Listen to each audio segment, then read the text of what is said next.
One of the telltale signs that somebody is a severe avoidant is their hyper-independence. Now, this is a very tricky thing because independence, well, it sounds like a good thing. Especially early on in dating, it can be very attractive. Wow, this person is strong and independent. That sounds great. Well, here's the thing. Being an independent adult is actually a good thing. It is. If you're a healthy, functioning adult, you should be an independent person. You should be able to rely on yourself. You should be able to support yourself. You should be able to have your own life, your own interests, your own hobbies, your own friends. So why is the avoidant hyper-independence a bad thing? Well, think of it this way. Being an independent, healthy adult should be a given. You should be an independent person. It is the insecure avoidant that feels the need to constantly assert how independent they are. And they do so because they're actually announcing their insecurities. They don't realize it, but they are. One of the biggest things that avoidants fear is losing their independence, engulfment. Losing their independence to a partner that is ultimately going to abandon and reject them. Because once they've lost their independence, they've lost their ability to take care of themselves, they've lost their support network, they've lost their ability to function on their own. This person is then going to figure out that the avoidant is in fact unlovable, and they're going to reject and abandon them. So one of the big triggers that can cause an avoidant to run and discard their partner is when something triggers that fear of losing independence. The relationship may be growing too close. You've spent too much time together. The emotional connection is starting to build, and the avoidant feels like they're getting smothered. Because the moment that they feel like they're actually in a committed, real relationship, it begins to be smothering, especially if the partner asserts any needs or wants on their own end, because that becomes pressure to the avoidant. Now they have to give more of themselves, which makes them feel like their independence is slipping away from them. Commitment, that can be a big part of it too. When there's a title put on the relationship, or if you've gotten engaged, that can trigger that fear of losing their independence, and it can overwhelm them. It's like, oh my God, we're engaged. I'm gonna lose my independence to this person. I'm never gonna be able to support myself again. These types of fears become paralyzing to the avoidant, and out of a defense mechanism, they run. They ditch their partner. What they do is they completely detach from their emotions, they take their feelings for you, and they completely suppress them. And they are able to just disconnect and run away, not allow themselves to even process the feelings, because that's how they deal with problems, is to run from them. They take their feelings, suppress them, and run from the problem. That's why they're called avoidants. They avoid. And emotional intimacy is one of the things that they also avoid. They avoid allowing that connection to turn into a committed, deep love. They avoid it. That's because losing their independence is one of the biggest fears that an avoidant can have. If you're texting them too often, that can come across as needy.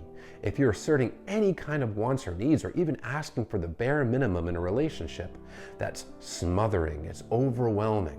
And the avoidant begins to feel like they're just getting suffocated.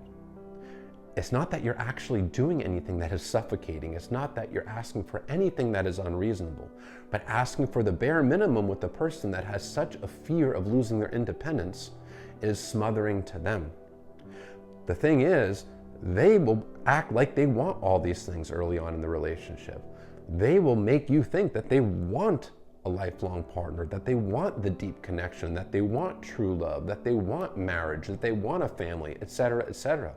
They will lead their partner to believe all these things, but then drop them like a rock as soon as the fears are triggered. Now, because avoidants, they avoid self-reflection, they will assign very surface level explanations as to why they do the things they do, because they don't want to look within and take accountability. That's painful. They avoid that too. So they'll tell themselves, well, this partner was just too needy, or I'm just not ready for a relationship right now, Or they'll convince themselves that their partner was too good for them and they just can't give their partner what they need, because abandonment and rejection is inevitable, especially if they lose their independence to this person. This person is in fact going to see that the avoidant is an unlovable person and reject and abandon them. Feeling unlovable is part of the problem with this. Avoidants, as children, they were emotionally neglected. And because they didn't receive love from their caretakers or parents, this caused them to feel unlovable. So as somebody gets close to them, the fear is that this person is going to figure out that the avoidant is an unlovable person, that they're not good enough, and they're going to be rejected and abandoned. Which is why losing their independence to somebody is so scary, because when they lose this independence, this person is definitely going to figure out that the avoidant is not good enough, and they're going to reject and abandon them. And because avoidants, well, they're so insecure that they're really only thinking of themselves. They're not thinking of the impact this is going to have on their partner. They feel it's safer to do the abandoning than risk being abandoned themselves. When they're discarding their partner, they're only considering their own feelings, wants, and perceived needs in the moment. They're not considering the impact this has on the person that they're discarding. They're not considering the severe crushing blow to that person's self-esteem, pulling the rug from under their feet out of nowhere. Unfortunately, the avoidant, well, they're so wrapped up in themselves that they're the only person that they're actually thinking about. So that is how losing independence ties into the avoidant fears. It is one of their absolute top fears.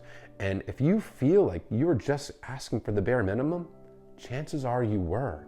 It's not you. It's their own issue that they can't even handle the bare minimum level of a committed relationship. It's their own attachment wounds. It's their own insecurities. It's not a reflection of you, and it's nothing that you did wrong. So don't blame yourself, because if you blame yourself, it prolongs the pain. It's gonna hurt either way after you've been discarded by an avoidant. It is a very painful breakup experience. But you can either go down the path of shortening the duration of your suffering or prolonging it. And blaming yourself prolongs the duration of your suffering. So don't blame yourself, because you're not responsible for their unhealed wounds. You're not responsible for their traumas. And you can't make anybody behave in a certain way. You can't make anybody discard you. That was a choice on their end. It was a selfish choice, but it was a choice.